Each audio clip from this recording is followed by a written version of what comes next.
तो अब हम लोगों ने लास्ट क्लास में फर्स्ट लॉ ऑफ थर्मोडायनेमिक्स सीखा था, डिफरेंट प्रोसेसेस के लिए heat work and internal energy enthalpy calculation सीखी थी। अभी उसी सीक्वेंस में एक क्वेश्चन सॉल्व कर रहे हैं।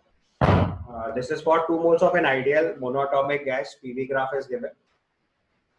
प्रेशर अगेंस्ट वॉल्यूम ग्राफ है। प्रेशर आपको बार यूनिट में दिया है, volume in the litre units दिया है, और आपको इसमें CP CV gamma, point A B C D पे टेम्परेचर, उसके बाद process A B B C C D और डी ए के अंदर हीट वर्क इंटरनल एनर्जी और एंथैल्पी कैलकुलेशन करना है। This is your question. तो देखो, ऐसे क्वेश्चन में सबसे पहला पार्ट अगर सीपी सीवी गामा पूछा गया है तो उसको सॉल्व करने के लिए आपको देखो क्लियरली दिखना चाहिए। आपको आइडियल मोनोएटॉमिक गैस गिवन है, क्या गिवन है? Ideal monoatomic gas. तो उससे सीपी सीवी गामा का आइडिया लग गया। तो मोनोएटॉमिक गैस के लिए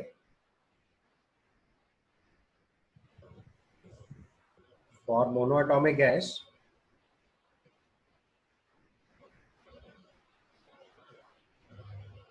जो सीवी की वैल्यू लिखेंगे वो आएगा 3/2r। अगर आपने केवल इतना लिख के छोड़ दिया तो आपने सवाल की मेन प्रॉब्लम से तो चैलेंज फेस ही नहीं किया।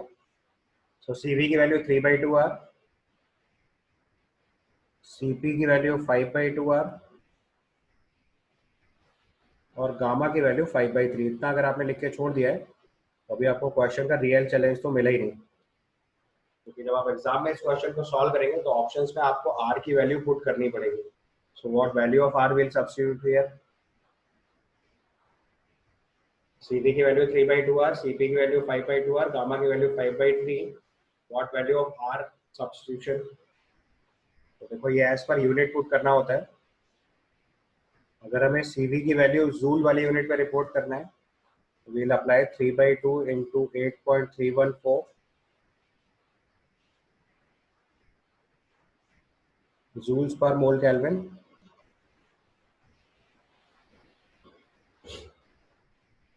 और अगर इसी यूनिट को कैलोरी में रिपोर्ट करना है तो विल राइट 3/2 into अप्रोक्सीमेटली 2 होता है आर की वैल्यू कैलोरी में, दिस मच कैलोरी पर mole kelvin. And similarly, if you will calculate Cp, so this value will be 5/2 into 8.31 joules per mole Kelvin, or this is same as 5/2 into 2 calorie पर mole kelvin. तो आपको याद रखना है यहाँ पे value of are बहुत important होता है थर्मोडायनेमिक्स के क्वेश्चन में। तो इस चीज को यहाँ पे अलग से मेंशन कर लो। मैं वैल्यू ऑफ आर रिपोर्ट करे दे रहा हूँ आपके लिए। यहाँ पे अगर वैल्यू ऑफ आर देखेंगे तो बेसिकली थर्मोडायनेमिक्स में हम लोग आर की 3-4 वैल्यूज यूज करेंगे एज पर द नीड। तो मैं सब एक बार आपको रिव्यू के लिए लिखे देता हूँ। वैल्यू ऑफ आर जो हम लिखते हैं जैसे 0.0821 लीटर एटमॉस्फेयर पर मोल केल्विन। अगर आप प्रेशर एटमॉस्फेयर में और वॉल्यूम लीटर्स में अप्लाई करेंगे तो ये वैल्यू अप्लाई करेंगे। दूसरी वैल्यू ऑफ आर अगर आपने बार और लीटर वाला केस यूज किया जो भी मैंने इस वाले प्लॉट में लिखा हुआ है, तो then the value of R is 0.0831 litre bar per mole kelvin. तीसरी पॉसिबिलिटी अगर आप एसआई स्केल में सॉल्व करेंगे क्वेश्चन तो it is 8.31 joules per mole kelvin. और कभी कभी एनर्जी हम लोग कैलोरीज में भी कैलकुलेट कर सकते हैं, तो आर की वैल्यू 2 कैलोरी पर मोल केल्विन भी यूज कर सकते हैं। तो थर्मोडायनेमिक्स के क्वेश्चन में बहुत इंपॉर्टेंट होता है that what value of R you will substitute. First part में जब आपको सीपी सीवी गामा निकालना था और आपने केवल अगर 3/2r और 5/2r लिख के छोड़ दिया है तो इसका मतलब आपने एक्चुअल प्रॉब्लम इनकाउंटर ही नहीं करी। एग्जाम में आपके लिए बहुत बड़ा हर्डल क्रिएट हो जाएगा। तब आपको ये कंफ्यूजन आएगा what value of R I have to substitute. तो उसके पहले ही गो में इस चीज़ को समझ लीजिए कि अगर आपको आंसर जूल्स में चाहिए तो आर की वैल्यू 8.31 और कैलोरीज में चाहिए तो 2। ठीक है। अब नेक्स्ट पार्ट में देखो टेम्परेचर पूछा है। आइडियल गैस इक्वेशन है, पीवी इक्वल टू एनआरटी लगाएंगे। तो हो सकता है आपने इसको भी वेरिएबल्स के टर्म में छोड़ दिया हो, तो फिर वही same constraint again question solve करने की मेन प्रॉब्लम आपने फिर अवॉइड कर दी। इसीलिए मैंने कहा था इस क्वेश्चन को पूरा आंसर तक सॉल्व करना है। सेकेंड पार्ट में अगर आपको टेम्परेचर सॉल्व करना है तो this is simply PV equal to NRT case. तो अगर हम टेम्परेचर ऑफ ए कैलकुलेट कर रहे हैं तो this is PV by NR basically. तो प्रेशर आपको दे रखा है 10 बार, वॉल्यूम दे रखा है 1 litre divided by R into T, N R. So N is 2 value of R 0.0831 substitute करना था। देखिए अगर आपने 0.0831 की जगह 0.0821 लगा दिया तो भी गलत हो गया, और 8.31 लगा दिया तो श्योर शॉर्ट गलत हो गया। इसको आप 5/r भी लिख सकते थे, अगर आपने पूरी सॉल्विंग नहीं करी होगी तो 5/r निकाला होगा आपने, but what value of r I have to substitute that is important. समझ में आई बात? नहीं अपने से हो सकता है किसी ने इसको केवल इतना 5 ऐसे लिखा हो और फाइनली इसको सॉल्व करके 5/r लिख लिया हो। ठीक है, अभी आपने काम चलाने भर का काम कर लिया है, बट एक्चुअल क्वेश्चन आपके लिए अभी भी प्रॉब्लम है, क्योंकि आप आर की वैल्यू क्या सब्स्टिट्यूट करेंगे ये थर्मोडायनेमिक्स में बहुत ध्यान से सोचना पड़ता है। यहाँ पे देखो प्रेशर बार में और वॉल्यूम लीटर्स में अप्लाई करा है, so value of R must be 0.0831। ठीक है, अगर आपको एक्चुअल टेम्परेचर निकालना था तो पहले आपको यूनिट्स क्लियर होनी चाहिए थी। अप्रॉक्सीमेटली 60 पॉइंट समथिंग आंसर आएगा अगर आपने सॉल्व किया होगा फर्दर। तो ये सॉल्व होकर आएगा 60.16 केल्विन। ध्यान रखना है टेम्परेचर सॉल्व होकर केल्विन में आएगा। अब ऐसे ही बाकी सब सॉल्व करने थे तो अब मैं सीधे आंसर लिखे देता हूँ, कर लोगे ना simply. PV equal to NRT लगाते चले जाने। फर्दर टेम्परेचर अगर आपने सॉल्व किया होगा तो टीबी की वैल्यू आ रही होगी आपके पास 15/r, and definitely value of R 0.0831 place करना है। फिर आपने टीसी की वैल्यू निकाली होगी तो this comes out to be 75/r, और लास्ट में टीडी की वैल्यू निकालेंगे, this comes out to be 25/r। Actual values calculate करनी है तो वैल्यू ऑफ आर इन सारे केस में 0.0831 सब्स्टिट्यूट करना है। 0.0831 सब्स्टिट्यूट करना है और आपके सारे आंसर्स आते चले जाएंगे। अब यहाँ तक के सारे स्टेप एक बार चेक कर लो पहले। देखो till here you have calculated temperature, बस आर की वैल्यू 0.0831 सब्स्टिट्यूट करना है। तो आपके चारों टेम्परेचर वैल्यूज मैंने लिखे, टीए की वैल्यू 60.2 केल्विन, टीपी की वैल्यू 180.5 केल्विन, टीसी की वैल्यू 902.5 केल्विन और टीटी की वैल्यू 300.8 केल्विन। ये आपकी पॉसिबल वैल्यूज आ गई। अब देखो इसके अगले वाले स्टेप में क्वेश्चन नंबर 3 पार्ट से हमें हीट, वर्क, इंटरनल एनर्जी और एंथैल्पी कैलकुलेट करना है फॉर डिफरेंट डिफरेंट प्रोसेसेस। तो कंटिन्यू करने के लिए पहले आपको सारे प्रोसेसेस के डिटेल लिख लेने चाहिए, सो दैट आप प्रॉपर फॉर्मूला अप्लाई कर पाओ। तो थर्ड स्टेप फॉलो करने के लिए हम लोग प्रोसेस लिखना स्टार्ट किया। तो process A B if you will see, process A B में देखो प्रेशर कांस्टेंट है और वॉल्यूम बढ़ रहा है। देखो प्रोसेस में आप जितना मैक्सिमम डिटेल लिख लोगे क्वेश्चन सॉल्व करना उतना आसान होगा। प्रोसेस ए बी में देखो प्रेशर कांस्टेंट है और वॉल्यूम बढ़ रहा है, तो we can simply write this is reversible isobaric expansion. अगर आपको क्लियरली पता होगा एक्सपेंशन है तो this means work done by the system है, तो साइन लगाना आसान हो जाएगा। तो पहले से ही प्रोसेस के बारे में डिटेल लिखो सो दैट आप इजीली प्रेडिक्ट कर पाओ what sign we have to put. So process A B में देखो कांस्टेंट प्रेशर है और वॉल्यूम बढ़ रहा है, so process A B is reversible isobaric expansion.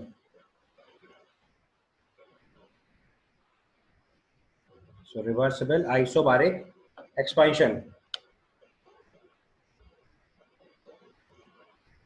So reversible isobaric expansion.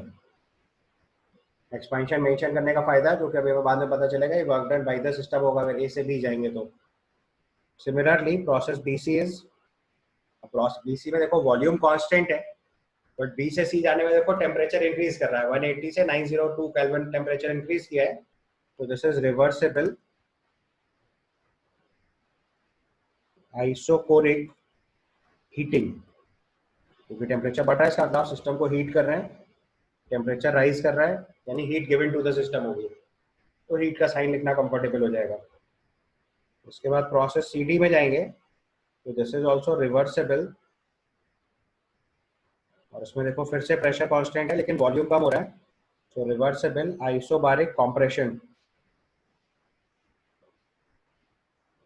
आपको देखो सिस्टमेटिकली क्वेश्चन सॉल्व करना सिखा रहा हूँ, कितना भी कॉम्प्लेक्स क्वेश्चन आएगा आप आसानी से निकाल ले जाओगे। तो एक बार पूरी बात ठीक से समझ लेनी है, और मैं वो सारी चीजें बता रहा हूँ जो गलती होती है क्वेश्चन में। तो next part is D A. D A is reversible isochoric, और अब देखो डी से ए जाने में टेम्परेचर कम हो रहा है तो ये आइसोकोरिक कूलिंग है। तो पहले आपको एकदम सारे प्रोसेसेस ठीक से बात करने आने चाहिए। So process AB is reversible isobaric expansion, BC is reversible isoporic heating, CD is reversible isobaric compression, and DA is reversible isoporic cooling. ठीक है, अब हमारे लिए कंफर्टेबल हो गया क्वेश्चन सॉल्व करना। अब देखो हम सबसे पहले हीट से कैलकुलेशन स्टार्ट करते हैं। सबसे पहले मैं प्रोसेस AB के लिए हीट कैलकुलेट करना है। तो heat calculation is isobaric process है तो NCP delta T, so we can write NCP delta T। ठीक है, तो अब देखो अगर आप में से किसी ने भी स्टार्टिंग में इस बात का ध्यान नहीं दिया कि R की वैल्यू क्या सब्स्टिट्यूट करनी है तो आपने यहाँ सवाल गलत कर देना है। अगर आपने तेजी में N की जगह 2, CP की जगह 5/2R और डेल्टा T की जगह टेम्परेचर हमने निकाल रखा है B के लिए 15/R और A के लिए 5/R, तो अगर आपने यहाँ से 15/R माइनस 5/R लिखा,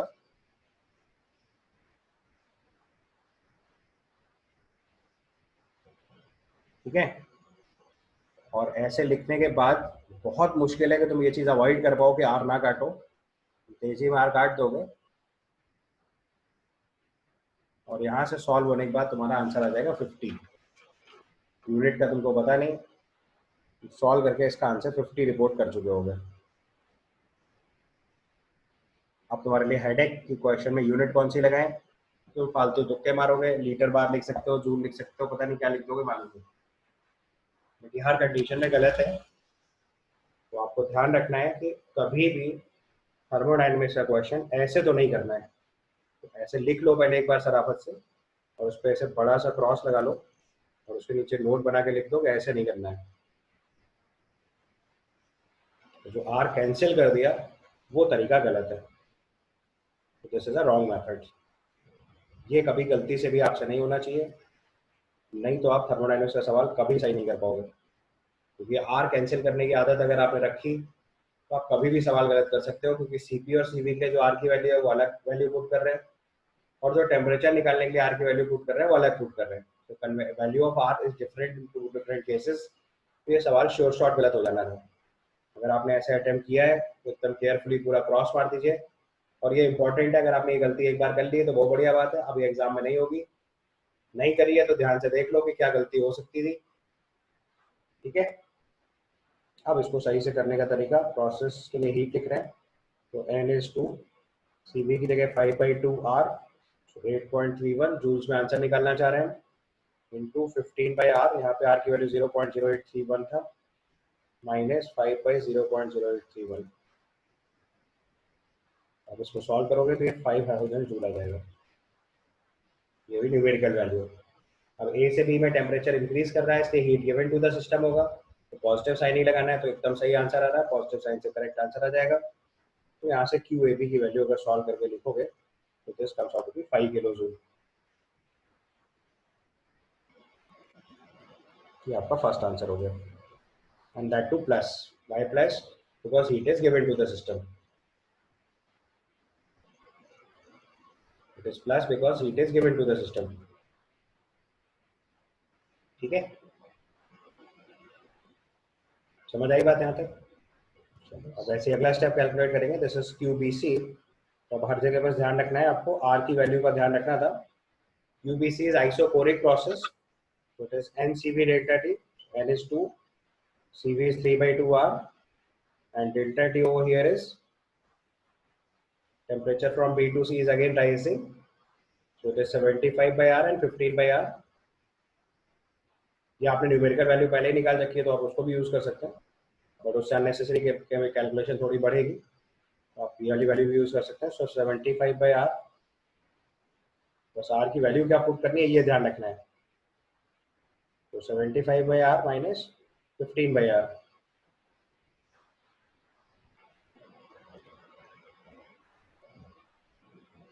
उसको सिंप्लीफाई करेंगे तो आपका 18 किलो जूल आ जाएगा। जब ये सॉल्व होकर तो जूल्स में आएगा, और उसको बाद में अगर हम किलो जूल में कन्वर्ट करेंगे तो 18 किलो मतलब 1000 से डिवाइड कर दीजिएगा तो फाइनल आंसर आपका आएगा। ये वैल्यू जूल में आएगी सॉल्व होकर, फर्दर 1000 से डिवाइड करोगे तो 18 किलो जूल आ जाएगा। सॉल्व करके देखिएगा, बहुत सिंपल कैलकुलेशन, कुछ खास बात नहीं है। और यहाँ पे भी टेम्परेचर राइज हो रहा है तो heat given to the system है, पॉजिटिव ही आएगा। Next is QCD। QCD में देखो फिर से अब ये आइसोबारिक प्रोसेस है, तो NCP delta T again, N is 2, CP is 5/2R and delta T means temperature change हो रहा है और 75/R से 25/R तक, so 25/0.0831 माइनस 75/0.0831 इतने जूल, इसको सॉल्व करके लाओगे तो ये -25 किलो जूल आ जाएगा। अब देखो टेम्परेचर कम हो रहा है तो heat taken from the system है, तो माइनस में ही आना चाहिए था, एकदम परफेक्ट आंसर लगा हुआ है। अब देखो यहाँ दोनों गलतियां नहीं करनी है एक साथ। अभी जैसे मैंने सॉल्व करा तो न्यूमेरिकली वैल्यू -25 किलो जूल आ रही है, और इसके बाद आपने अगर एक्स्ट्रा दिमाग लगा दिया कि heat taken from the system है तो माइनस साइन लगाना चाहिए था, तो माइनस और -25 मत लिख देना गलती से भी, क्योंकि मैंने बताया था कि जो सॉल्व होके साइन आ रहा है या तो उसमें मॉड लगा लो और फिर अपना साइन पुट करो, या फिर पहले ही देख लो कि CD जो है वो heat taken from the system है, तो फाइनली माइनस आंसर आना चाहिए, तो -25 इसका फाइनल आंसर है।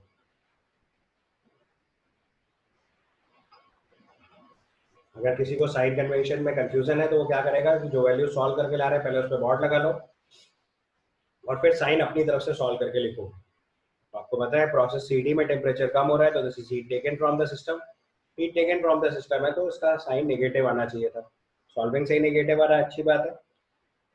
अगर आपको कंफ्यूजन है तो आप पहले मॉड लगा लो, बाद में माइनस लगा दो, दोनों काम एक साथ नहीं करने। सॉल्विंग से माइनस साइन आया और तुमने एक माइनस अपनी तरफ से लगा दिया तो प्रॉब्लम हो जाएगी, समझ आई बात नहीं। अपना साइन कन्वेंशन लगाना है तो जो मैंने बताया था कि मैथमेटिकली जो सॉल्व हो गया था उस पर मॉड लगा लो, फिर अपना कन्वेंशन यूज करो।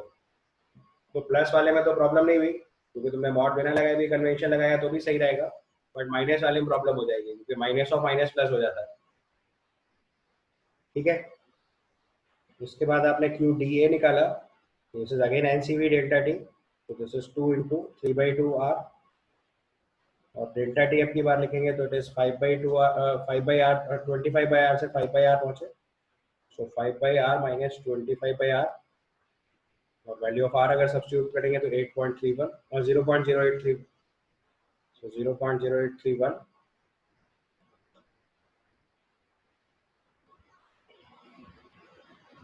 ठीक है।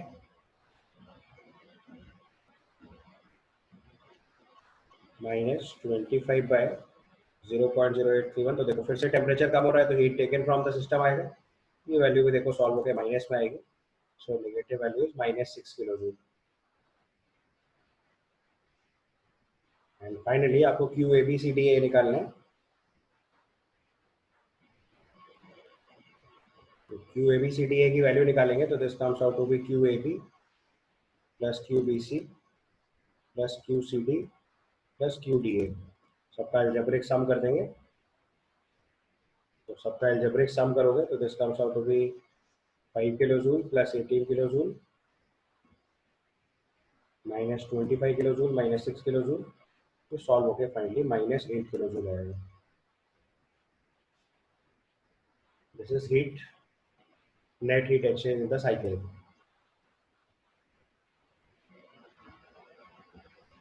ठीक है,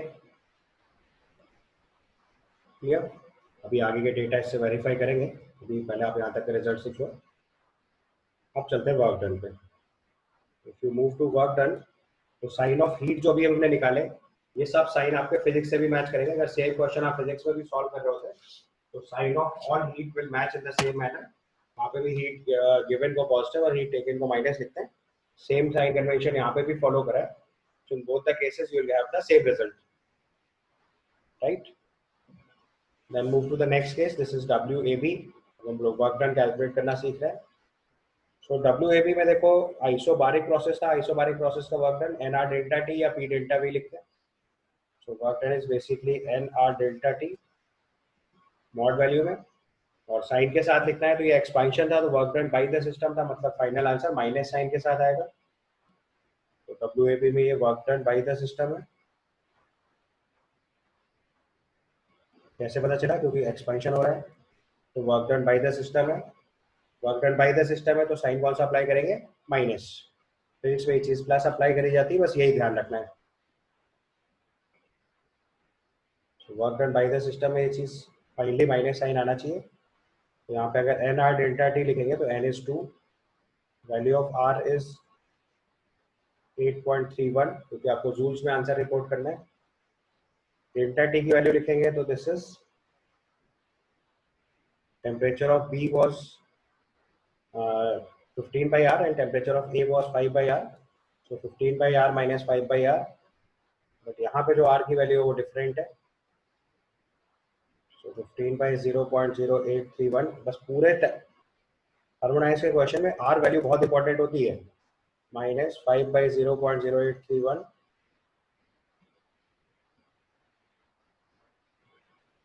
इसको सॉल्व करके लाएंगे तो ये वैल्यू सॉल्व होके आएगी,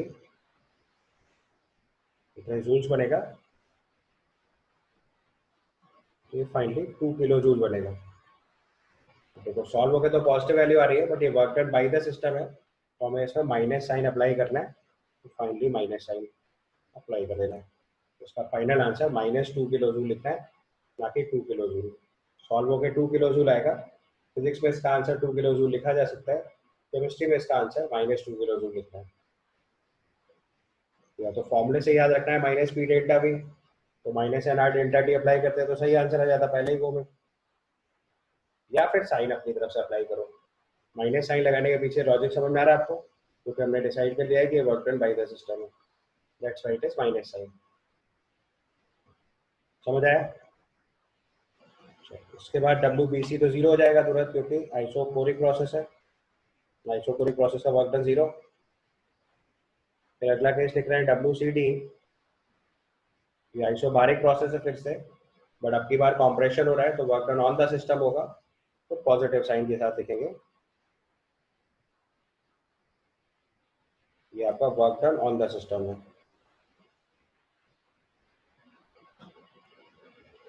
work done on the system है, तो फाइनल आंसर पॉजिटिव आना चाहिए। तो फाइनल आंसर पॉजिटिव लाना है तो सॉल्व करना शुरू करते हैं। फिर से एनआर डेल्टा टी लिखना है। यहाँ पे देखो एन की वैल्यू 2 है, आर की वैल्यू 8.31 है, और अब की बार डेल्टा टी लिखेंगे तो टेम्परेचर ऑफ सी इज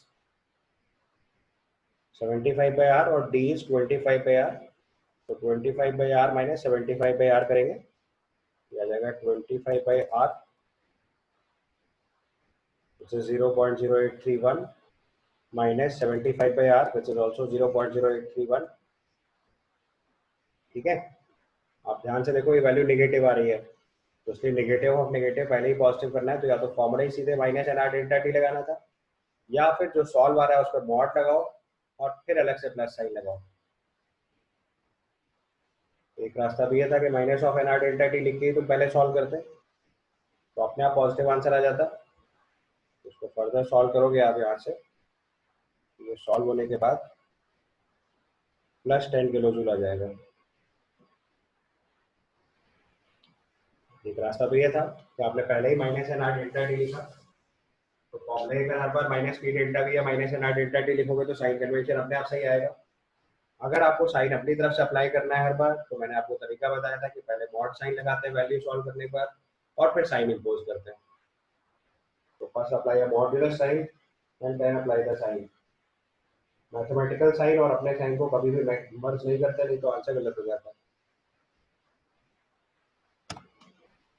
ठीक है, इसका WDA लिखेंगे तो वो जीरो आ जाएगा, क्योंकि आइसोकोरिक प्रोसेस है।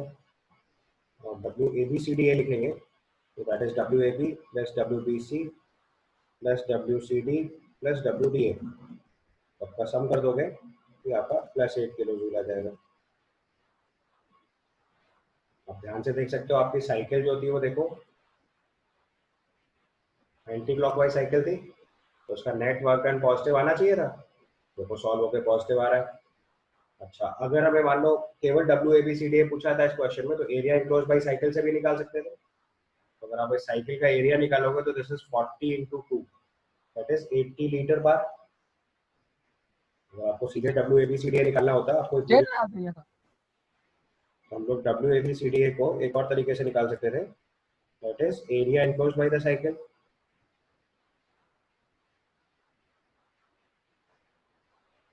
और साइकिल कैसी एंटी क्लॉकवाइज है, तो पॉजिटिव लिखना था। तो उससे सॉल्व करते हैं हम लोग। तो in that case that is an rectangle.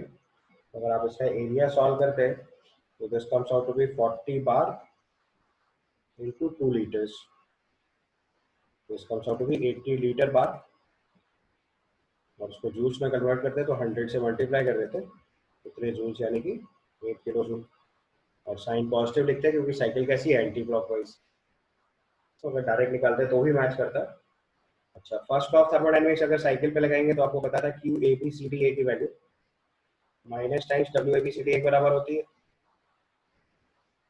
तो आप ये भी ध्यान से देख सकते हो कि अपने आप -8 किलो जूल आ जाना था। W A B C D की वैल्यू आपने 1 किलो जूल निकाल लिया साइकिल के एरिया से। तो अगर हमसे Q A B C D पूछा जाता तो हम डायरेक्टली -8 किलो जूल निकाल सकते थे, जो हमने देखो पहले वेरीफाई किया हुआ है। ध्यान से देख लो, पहले भी -8 किलो जूल आया हुआ है। तो हर तरीके से आंसर मैच करना चाहिए थर्मोडायनेमिक्स से, क्योंकि क्वेश्चन में यहाँ डिफिकल्टी यही है क्योंकि अभी तो मैंने आपको सब डेटा दिया हुआ है, आप किसी भी तरीके से आंसर निकाल सकते हो। टफ क्वेश्चन ऑफ थर्मोडायनेमिक्स का मतलब होता है डेटा शॉर्ट करना। तो मतलब कुछ वैल्यू एरिया से निकालनी पड़ेगी, कुछ वैल्यू फॉर्मूले से निकालनी पड़ेगी, कुछ ऑब्जर्वेशन से निकालनी पड़ेगी, तो क्वेश्चन अपने आप टेक्निकल होता चला जाता है। समझ आई बात? उसके बाद देखो इंटरनल एनर्जी से स्टार्ट करना है। तो इंटरनल एनर्जी हर प्रोसेस के लिए आपको पता है, किसी भी प्रोसेस के लिए कॉल करेंगे आइडियल गैस के लिए इंटरनल एनर्जी हमेशा एनसीवी डेल्टा टी होता है। तो उसमें प्रोसेस का कोई रोल ही नहीं है। या फिर आप हीट और वर्क निकाल चुके हैं तो फर्स्ट लॉ लगा के Q plus W equal to delta U से भी निकाल सकते हैं। तो दोनों रास्ते से चेक करते हुए चलना है, क्योंकि फ्यूचर में आपको क्वेश्चन कैसे सॉल्व करना पड़ेगा ये नहीं पता। तो दोनों रास्ते हमारे पास, अगर हमें सॉल्व करना है तो डेल्टा यू ए बी की वैल्यू लिखेंगे तो ये N C V delta T आएगा। और यहाँ कोई साइन कन्वेंशन नहीं लगाना होता है, जो वैल्यू सॉल्व होकर मैथमेटिकली आएगी वही इसका साइन होता है, क्योंकि स्टेट फंक्शन है तो इसके लिए साइन कन्वेंशन नहीं है। Sign convention is only for heat and work. ठीक है, if you apply N C V delta T it is 2 into C V की value 3/2 R into delta T. अगर हम लोग रिपोर्ट करेंगे तो डेल्टा टी वॉज 5/r से 15/r मतलब 10/r। तो 15 minus 5 upon r which is 0.0831, so this comes out to be 3 kilo joule. और पॉजिटिव वैल्यू आ रही है क्योंकि टेम्परेचर राइज हो रहा है तो इंटरनल एनर्जी इंक्रीज हो रही है। या फिर अगर इसी वैल्यू को दूसरे तरीके से निकालते हैं, delta U A B equal to Q A B plus W A B, first of thermodynamics. Q A B was 5 kilo joule, W A B was -2 kilo joule, this comes out to be 3 kilo joule. दोनों तरीके से answer match करेगा। आप कोई भी तरीका apply कर सकते हो क्योंकि अभी हमारे पास दोनों डेटा अवेलेबल है। ठीक है, सिमिलरली सॉल्व करोगे, डेल्टा यू बी सी निकालेंगे। अब देखो ध्यान से, जो इसमें नोटिस करने की चीज़ है वो ये है, प्रोसेस ए भी आइसोबारिक था, फिर भी इंटरनल एनर्जी के लिए formula N C V delta T लगाया। कंफ्यूज मत हो जाइएगा, चाहे कोई भी प्रोसेस हो, process of solving internal energy is N C V delta T. Process A B was reversible isobaric process, फिर भी इंटरनल एनर्जी के फॉर्मूला क्या लगाया, N C V delta T, because N C V delta T जो है वो thermodynamic state function है, तो उसके प्रोसेस से इसकी वैल्यू चेंज नहीं करनी है। नेक्स्ट स्टेप सॉल्व करना है क्यू बी सी। ये तो आइसोकोरिक प्रोसेस ही है, तो इसकी हीट जो होती है वही इंटरनल एनर्जी बराबर होती है। तो तीन रास्ते हैं, या तो फिर से एनसीवी डेल्टा टी लगाओ। तो आप एनसीवी डेल्टा टी अप्लाई करोगे तो 2 इंटू 3/2 इंटू आर इंटू अब की बार टेम्परेचर डिफरेंस कितना आएगा। प्रोसेस बी से सी में टेम्परेचर चेंज हुआ था 15/r से 75/r, तो 75 माइनस 15/r विच इज 0.0831। यहाँ से सॉल्व होने के बाद ये value exactly heat of isochoric process आ जाएगी, this comes out to be 18 kilo joule.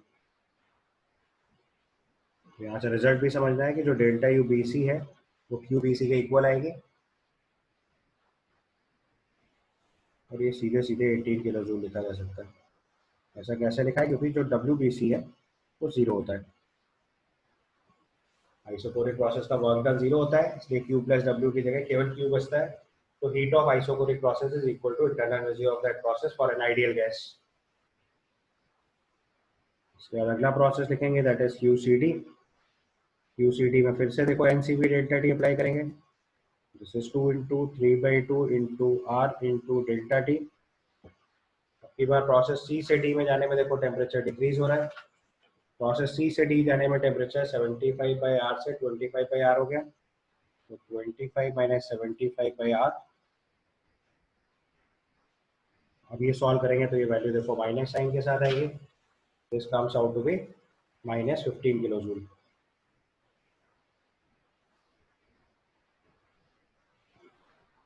और अगर आप first law of thermodynamics apply करेंगे क्यू सी डी की जगह डेल्टा यू सी डी की जगह Q C D plus W C D apply करेंगे, तो value of Q C D was -25, W C D was +10, this comes out to be -15 kilo joule. And the last process Q D A delta U D A, delta U D A की जगह फिर से N C V delta T, N की वैल्यू 2, C V की जगह 3/2 are, are की जगह 8.31। और यहाँ पे भी देखो टेम्परेचर डिक्रीज हो रहा है from 25/R to 5/R, so 5 minus 25 upon R. ये सॉल्व करके लाएंगे तो ये वैल्यू आ रही होगी -6 किलो जूल। इसे सॉल्व करके देखोगे अगर तो डेल्टा यू डी ए की वैल्यू क्यू डी ए के इक्वल आएगी, विच इज -6 किलो जूल, क्योंकि डब्ल्यू डी ए जो है वो 0 है। अब अगर आप यहाँ पे फर्स्ट लॉ साइक्लिक प्रोसेस के लिए चेक करेंगे तो delta U A B C D A calculate करेंगे, तो this is delta U A B, although cyclic process तो 0 ही आना चाहिए। आप चेक करके देख लो, delta U A B, delta U B C, delta U C D plus delta U D A, सारी वैल्यू सब्सटीट्यूट करके देख लो, ये नेट रिजल्टेंट 0 आना चाहिए, जो कि हम ऑब्जर्वेशन से ही बता सकते हैं। फ्यूचर में अगर ये चीज़ दोबारा पूछी जाएगी तो हम सॉल्व ही नहीं करेंगे। अगर हमसे delta U A B C D A पूछा जाएगा हम डायरेक्टली बता सकते हैं वैल्यू 0 ही आएगी। आपको वेरीफाई करना है तो आप चेक कर लो, delta U A B was 3 kilo joule, delta U B C is 18 kilo joule, delta U C D is -15 kilo joule, and this is -6 kilo joule, this comes out to be 0। और ये 0 आनी भी चाहिए थी, क्योंकि cyclic process के लिए for a reversible cyclic process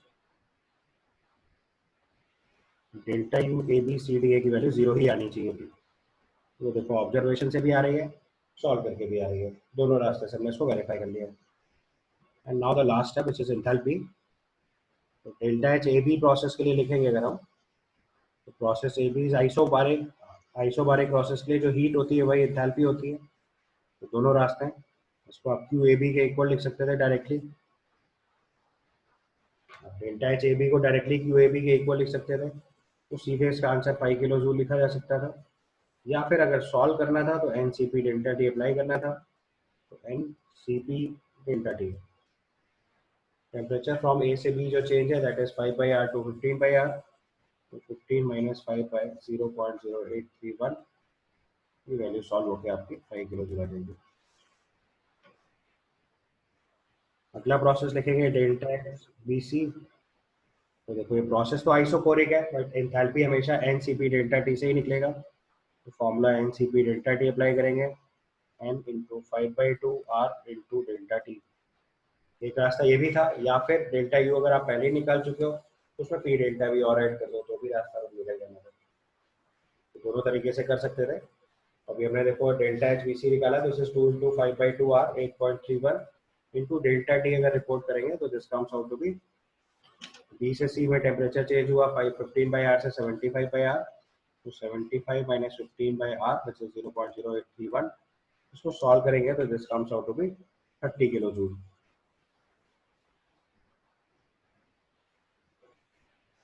this comes out to be 30 kilo joule. अब अगर आप ध्यान से देखो तो हम लोगों ने डेल्टा यू बी सी निकाला था 18 किलो जूल, और प्रोसेस बी सी के लिए एन आर डेल्टा टी और ऐड कर दो, काम बच जाएगा बिकॉज सेम रास्ता है। या फिर सीपी की value C V plus R होती है, तो वो तो हम लोग डायरेक्टली यूज कर रहे हैं। तो चाहे प्रोसेस आइसोकोरिक हो चाहे आइसोबारिक हो, दोनों ही कंडीशन में एंथैल्पी के लिए formula N C P delta T ही लगाना, because it is a thermodynamic state function. अब इसी तरीके से डेल्टा एच सी डी लिखेंगे, तो डेल्टा एच सी टी की वैल्यू क्यू सी टी के बराबर आएगी, क्योंकि आइसोबारिक प्रोसेस है। आइसोबारिक प्रोसेस की इंथैल्पी और हीट एक ही बात होती है। तो डेल्टा एच सी टी की जगह क्यू सी टी लिख सकते थे हम लोग डायरेक्टली। तो ये -25 किलो जूल डायरेक्ट भी लिखा जा सकता था, और अगर किसी को सॉल्व करके निकालना है तो N C P delta T से आप सॉल्व करके भी निकाल सकते हो।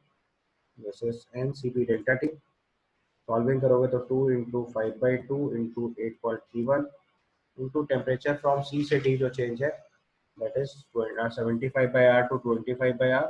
सो 25 माइनस 75/r विच इज 0.0831। तो सॉल्व करेंगे तो -25 किलो जूल आ जाएगा। Last step, delta H T A, ये आइसोकोरिक प्रोसेस है तो फिर से एनसीपी डेल्टा टी अप्लाई करेंगे।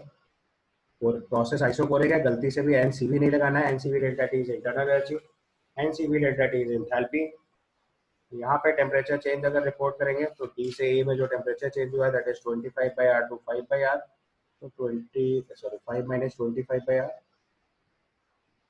तो 5 माइनस 25/r 0.0831।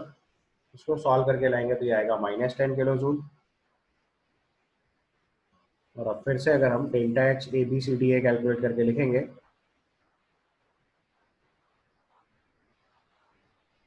तो delta H A B C D की value delta H A B plus delta H B C plus delta H C D plus delta H D A आएगा। और दो हम जानते हैं कि थर्मोडायनेमिक स्टेट फंक्शन है, तो पूरी साइकिल की वैल्यू जीरो ही आनी चाहिए थी। अब सॉल्व करके देख लो पहले। तो this value comes out to be starting से 5 + 30 -25 -10, ये फाइनल वैल्यू देखो जीरो आ रही है। और ये जीरो आनी भी चाहिए थी, क्योंकि एक रिवर्सिबल साइक्लिक प्रोसेस के लिए डेल्टा एच की वैल्यू जीरो ही आनी चाहिए थी, क्योंकि सारे थर्मोडायनेमिक स्टेट फंक्शंस के लिए किसी भी गिवन साइकिल पे वैल्यू जीरो होती है, क्योंकि initial and final state same है। तो थर्मोडायनेमिक स्टेट फंक्शन की वैल्यू जीरो आएगी। For a reversible cyclic process delta H A B C D zero ही आना था, तो ये वैल्यू हम डायरेक्टली लिख सकते थे। तो आप सारे केसेस केयरफुली वेरीफाई कर लीजिए, कुछ डाउट है तो बताइए। चलो, so now the next question. Next question में देखिए, प्लॉट है T temperature against volume, and in this plot आपको क्वेश्चन रिपोर्ट करना है, तो सॉल्व करेंगे। So write down a question, consider a cyclic process A B C A as shown.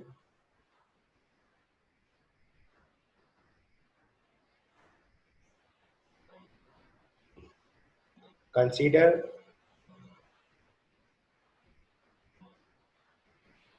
a cyclic process ABC as shown.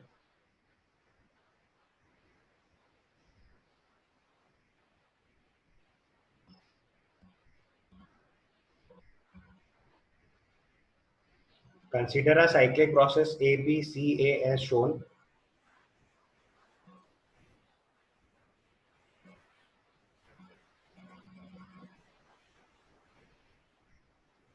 Performed over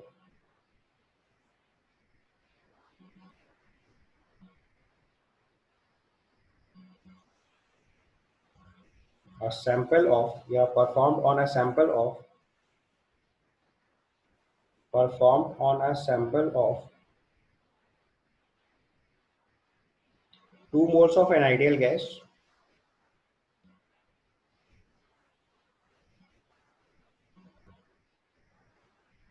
performed on a sample of 2 moles of an ideal gas,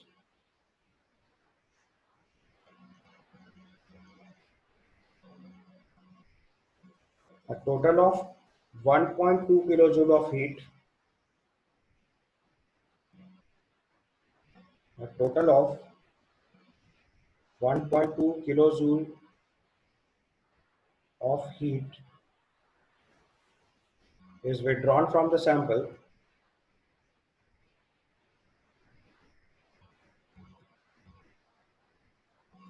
A total of 1.2 kilojoule of heat is withdrawn from the sample.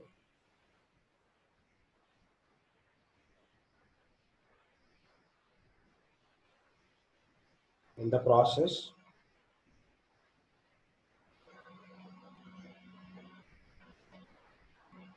then find WBC. यानी process BC में कितना work हुआ है वो आपको बताना है. So consider a cyclic process ABCA as shown in performed on a sample of 2 moles of an ideal gas. A total of 1.2 kilojoule of heat is withdrawn from the sample in the process. Then find WBC.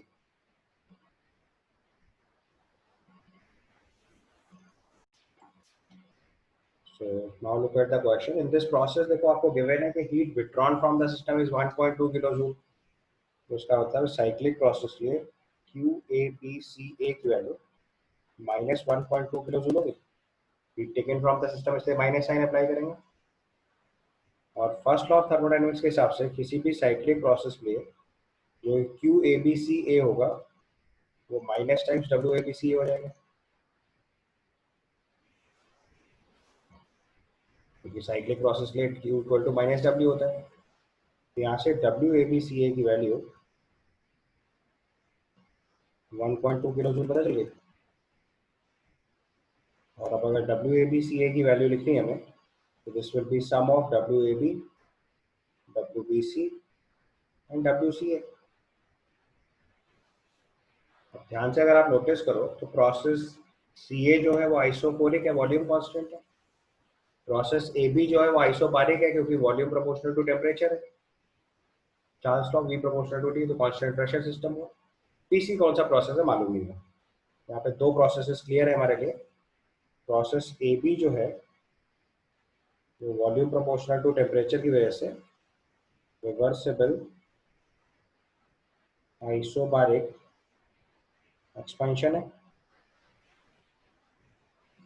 And process CA जो है ये isochoric process है और temperature कम हो रहा है तो cooling है.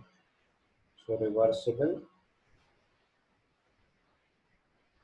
Isochoric cooling. तो अगर रिवर्सिबल आइसोकोरिक प्रोसेस है तो WCA तो जीरो हो गया, डायरेक्ट पता चल गया. अब अगर हम WAB निकाल लें तो BC निकल आएगा क्योंकि टोटल तो गिवन है. और यहाँ पे इंपॉर्टेंट काम केवल क्या बचा, WAB. तो WAB is isobaric process. Isobaric process का वर्क डन कितना होता है, NR डेल्टा T. साइन के साथ देखेंगे तो minus NR delta T.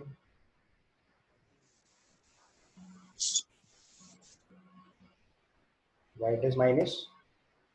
Because isobaric expansion है, work done by the system होगा. तो वैल्यू आएगी minus, number of moles given है अपने पास 2 मोल्स. आर की वैल्यू जूल्स में निकालनी है तो 8.31. और टेम्परेचर चेंज हुआ है A से B में 300 केल्विन से 500 केल्विन, मतलब 200 केल्विन. दिस डिवाइडेड बाय 1000 और कर दिया जाए, ये किलो जूल्स में आ जाएगा.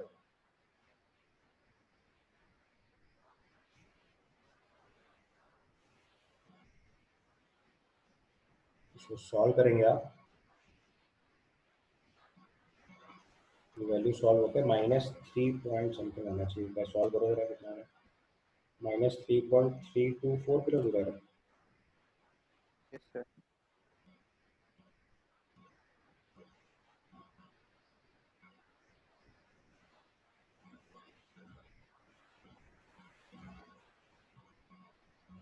हाँ, 3.324 किलो जूल वैल्यू आ जाएगी. और WCA जो है वो जीरो है डायरेक्टली क्योंकि आइसोकोरिक प्रोसेस है. यहाँ से WBC अगर निकालेंगे तो उसकी वैल्यू आ जाएगी WABCA माइनस WAB. ये वैल्यू 1.2 किलो जूल दे रखी है और ये प्लस 3.324 किलो जूल हो गया. इसको सॉल्व करके लिखेंगे तो ये 4.524 किलो जूल आ जाएगा. ठीक है. जो ग्राफ है मैंने गलत बना दिया, एक्चुअली में टेम्परेचर ऑफ बी गिवन है 500 केल्विन. Okay, sir. सही कर लीजिए क्वेश्चन में, temperature of B was given 500 kelvin.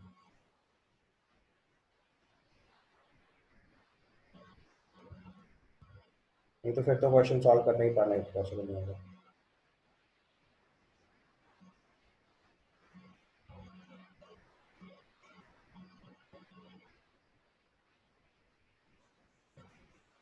ठीक है. Yes. पॉइंट बी पे जो टेम्परेचर है दैट इज 500 केल्विन। करेक्ट कर लीजिए क्वेश्चन में।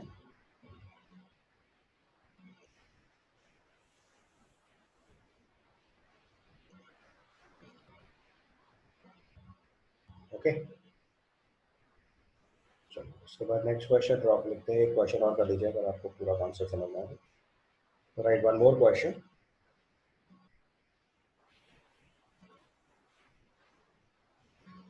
So write down a sample of an ideal gas. A sample of an ideal non-linear triatomic gas. Write down a question.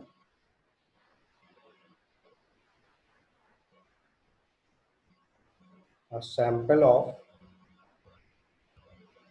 ideal non-atomic linear non-linear. A sample of ideal non-linear triatomic gas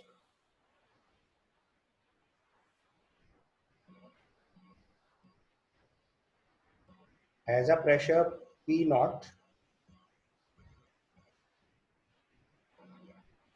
has a pressure P naught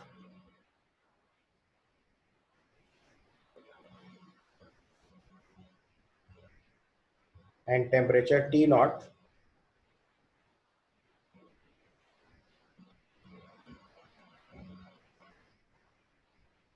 taken through a cyclic process as shown,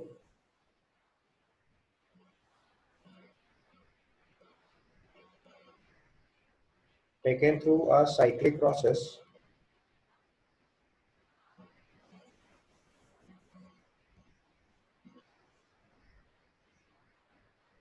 as shown,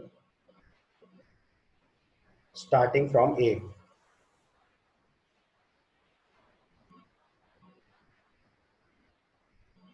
Starting from A.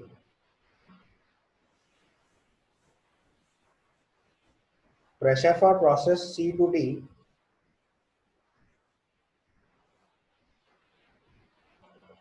pressure for the process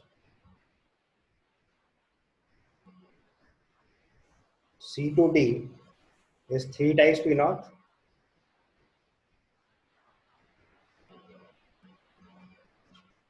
Then calculate heat absorbed in the cycle and work done. Calculate heat absorbed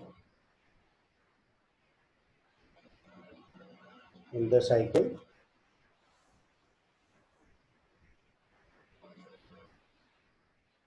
and work done.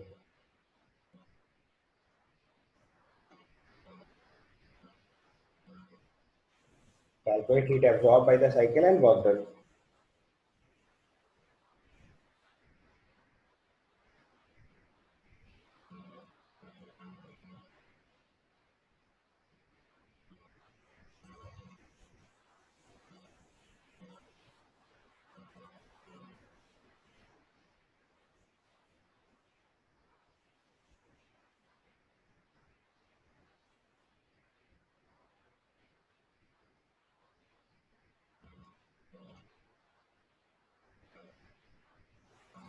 तो आपको volume against temperature plot given है।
ये आपका एक plot given है, process ए से B होते हुए सी होते हुए डी आ रहे हैं।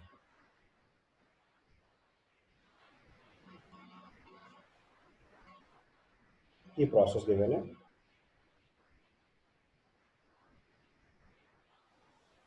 ये आपको 7/2 वी नॉट गिवन है, ये वी नॉट गिवन है, दैट्स इट। इतनी इंफॉर्मेशन ग्राफ पे गिवन है आपको। और पॉइंट ए के करस्पॉन्डिंग टेम्परेचर गिवन है टी नॉट, और प्रेशर गिवन है क्वेश्चन में P not. This the information, इससे हमें क्वेश्चन सॉल्व करना है। एक बार आप अटेम्प्ट कर लीजिए तो फिर मैं आपको बताता हूँ। तो देखो, इस क्वेश्चन में सबसे पहले आपको सारे प्रोसेसेस ध्यान से समझने हैं। तो प्रोसेस डी सी डी और प्रोसेस ए बी, ये volume proportional to temperature case है, मतलब आइसोबारिक प्रोसेस है। ठीक है, तो पॉइंट ए पे प्रेशर हमें पी नॉट गिवन है, तो हम सर्टेनिटी से बता सकते हैं कि बी पे भी प्रेशर पी नॉट हो जाएगा। और प्रोसेस सी डी के लिए प्रेशर 3 पी नॉट गिवन है, ये प्रेशर 3 पी नॉट है, तो यहाँ पे भी प्रेशर 3 पी नॉट होगा। ऑल द केसेस हमें प्रेशर पता चल गया। देखिए, ठीक है, कैसे पता चला?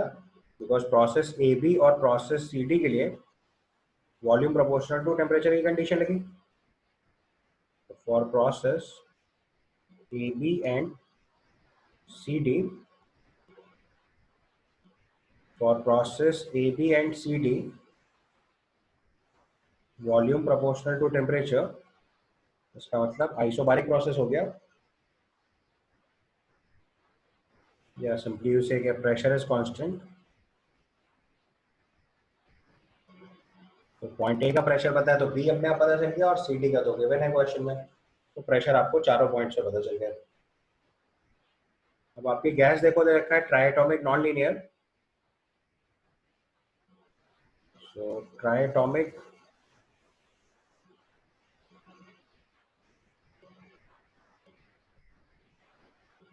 अच्छा, क्वेश्चन में जब तक ये मेंशन नहीं होगा कि vibrational degree of freedom active करना है, तब तक vibrational degree of freedom avoid करी जाती है।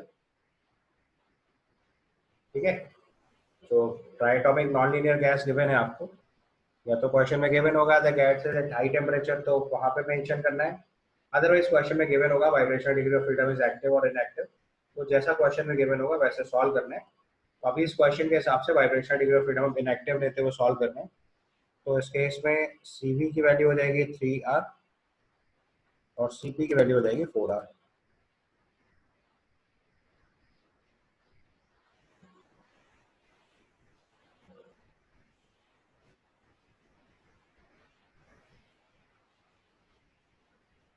ठीक है,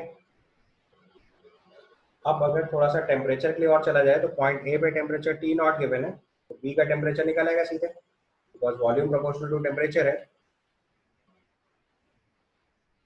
ठीक है, तो V/T इक्वल टू कॉन्स्टेंट होगा।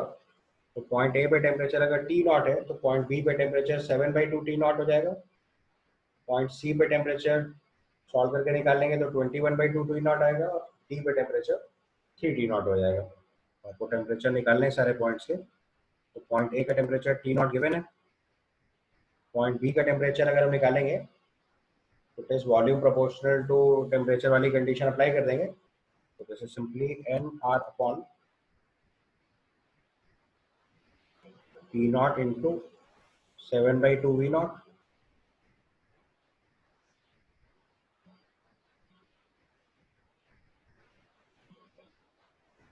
यहाँ से सिंप्लीफाई करोगे तो ये 7/2 T नॉट अपना आंसर है।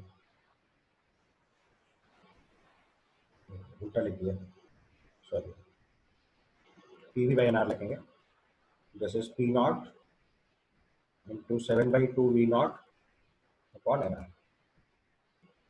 की वैल्यू सॉल्व होकर आ जाएगी 7/2 T not, because P not V not by NR की वैल्यू हम लोग ऑलरेडी T नॉट रिपोर्ट कर चुके हैं। ठीक है, समझ आया? ये सब समझ में आया ना? TA की जगह हम लोगों ने जो T नॉट लिखा है वो that actually PA not V not by NR की वैल्यू है। अगर आपको नहीं क्लिक कर रहा है तो एक बार वो पॉइंट भी लिख लो तो आपको जल्दी समझ आ जाएगा।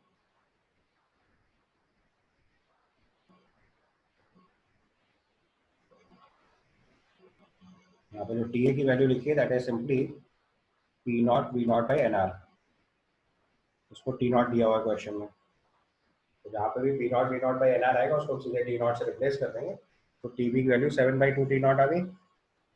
अब ऐसे टी सी निकालेंगे that is 3 P naught into 7/2 V naught by N R, उसको सॉल्व करेंगे तो आ जाएगा 21/2 T naught. And similarly T D calculate करेंगे तो आ जाएगा 3 P naught V naught by N R, which you can write as 3 T naught। सारे पॉइंट के टेम्परेचर पता चल गया आपको।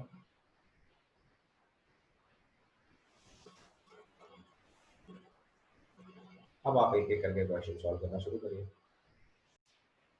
तो आप देखो वर्क डन कैलकुलेट करने के लिए आप इंडिविजुअल प्रोसेस वाइज कैलकुलेट कर सकते हैं। गलती से भी इसमें एरिया अंडर द कर्व का कॉन्सेप्ट मत लगाना है, बिकॉज ग्राफ इज वीटी। अगर आपको एरिया अंडर द कर्व लगाना है तो पहले वीटी ग्राफ को पीवी ग्राफ में कन्वर्ट करना है और फिर आप एरिया अंडर द कर्व का कॉन्सेप्ट लगा सकते हो, otherwise it is not allowed, क्योंकि फिर क्वेश्चन सही नहीं जा रहा। वीटी ग्राफ में area under the curve work done नहीं होता है। अब आप ध्यान से बस सारे प्रोसेसेस पहले मार्क करो ध्यान से। तो प्रोसेस ए बी से स्टार्ट करते हैं। तो प्रोसेस ए बी आपका रिवर्सिबल आइसोबारिक एक्सपेंशन है। देखो शुरुआत में आप जितनी ज्यादा इंफॉर्मेशन लिखने की आदत डालोगे आपका इंटरप्रिटेशन उतना स्ट्रांग हो जाएगा। फिर आप फ्यूचर में सवाल शॉर्टकट में करना है, शॉर्टकट में करिए, जितनी जल्दी कर सकते हैं उतनी जल्दी करिए, वो सब अपनी जगह रिक्वायर्ड है। उसके बाद प्रोसेस बीसी पे जाएंगे तो वो reversible isochoric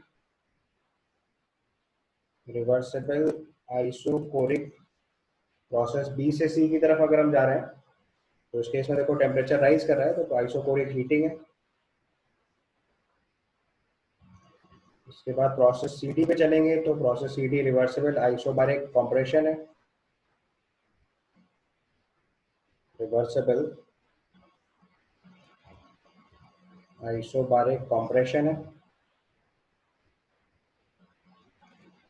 and then process D A पे चलेंगे तो it is reversible isochoric cooling है, रिवर्सिबल आइसोकोरिक कूलिंग है। पहले आपको प्रोसेस एकदम सही इंटरप्रिटेशन आना चाहिए। अब आप एक एक करके प्रोसेस सॉल्व कर लो। तो क्वेश्चन में गिवन है, क्वेश्चन में आपसे पूछा गया heat absorb in the cycle and work done. तो हीट एब्जॉर्ब वाला केस लिखना है, रिलीज वाला केस नहीं लिखना है। तो हीट एब्जॉर्ब वहाँ पे होगी जहाँ जहाँ पे आप टेम्परेचर राइज कर रहे हो। तो पॉइंट ए से बी में जा रहे हैं तो टेम्परेचर राइज हो रहा है, बी से सी में जा रहे हैं तो टेम्परेचर राइज हो रहा है, सी से डी में टेम्परेचर देखो डिक्रीज कर रहा है और डी से ए में फिर डिक्रीज कर रहा है। तो अगर आपको हीट एब्जॉर्ब लिखनी है that means you have to write Q A B plus Q B C only. तो आपको पहले पार्ट में क्वेश्चन में पूछा है हीट एब्जॉर्ब, तो heat absorb in the cycle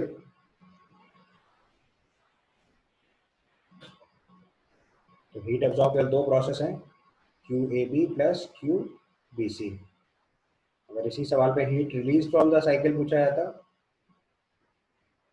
तो हीट रिलीज दो प्रोसेस हो रही है और फिर नेट हीट पूछा जाता है तो नेट हीट भी लिख सकते थे। ये क्वेश्चन ट्रिकी करने का तरीका है। तो heat release in the cycle अगर निकालना होता तो उसकी जगह लिखते हैं Q C D plus Q D A, क्योंकि हीट वहां एब्जॉर्ब होगी जहाँ टेम्परेचर राइज हो रहा है और हीट वहां रिलीज होगी जहाँ टेम्परेचर डिक्रीज कर रहा है। तो Q A B plus Q B C is heat absorb, Q C D plus Q D A is heat release. हमसे क्यू हीट एब्जॉर्ब पूछा गया है यानी कि आपको Q A B plus Q B C निकालना है। तो क्यू ए बी प्रोसेस आपको पहले ही पता रखा है iso, Q A B process is your isobaric process. तो आइसोबारिक प्रोसेस में हीट निकालने के लिए n C P delta T. So the formula will be NCP delta T। N लिखना है, CP की जगह 4R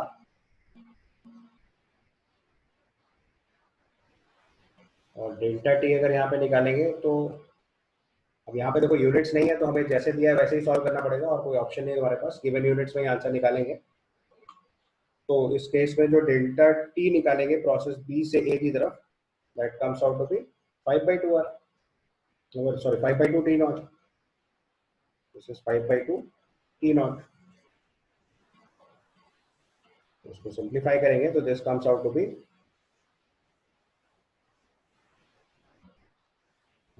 10 nRT0, और पी नॉट वी नॉट की जगह nRT0 लिख सकते हैं, तो इसी की वैल्यू को लिख सकते हैं 10 times P naught V naught. Heat absorb मतलब हीट गिवन पॉजिटिव साइन के साथ ही लिखेंगे, और दूसरी वाली वैल्यू लिखेंगे that is Q B C.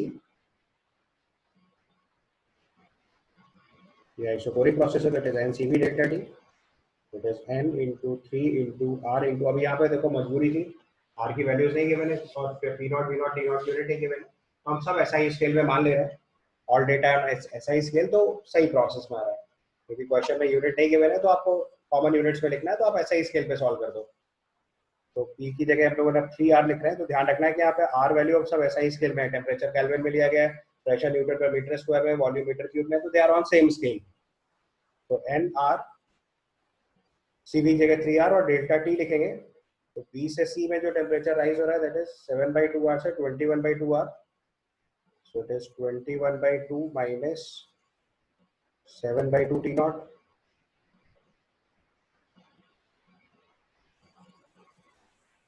so this comes out to be 21 times nr t naught, या इसी को आप 21 p naught v naught लिख सकते हैं, तो टोटल हीट एब्जॉर्ब हुई वो हो गई,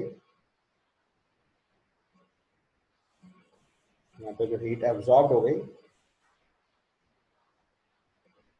वो वैल्यू आ गई 31 p naught v naught, दोनों का सम कर दिया सीधे सीधे,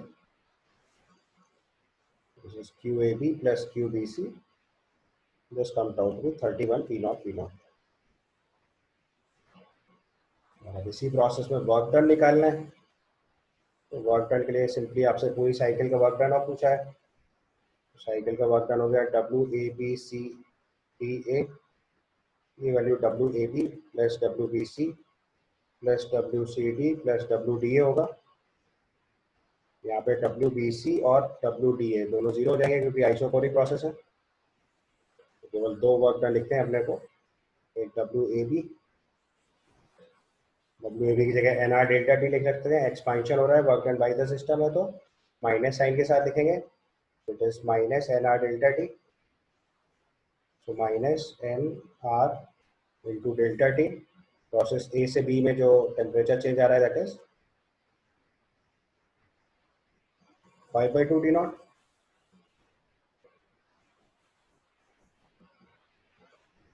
ये सॉल्व होकर आ जाएगा माइनस टाइम्स 5nR T0/2, या इसी को माइनस 5/2 P0 V0 लिख सकते हैं, और दूसरा प्रोसेस जो है that is WCD, work done by the system था इसलिए माइनस लिखा, अभी WCD का वैल्यू लिखेंगे तो this is again NR delta T minus NR delta T,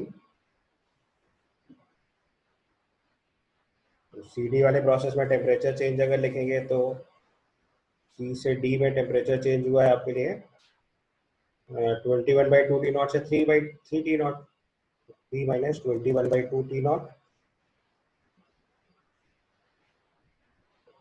ठीक है, इसको सॉल्व करोगे तो ये वैल्यू आ जाएगी सॉल्व होके 15/2 NR टी नॉट, या इसी को हम लोग 15/2 P नॉट V नॉट लिख सकते हैं।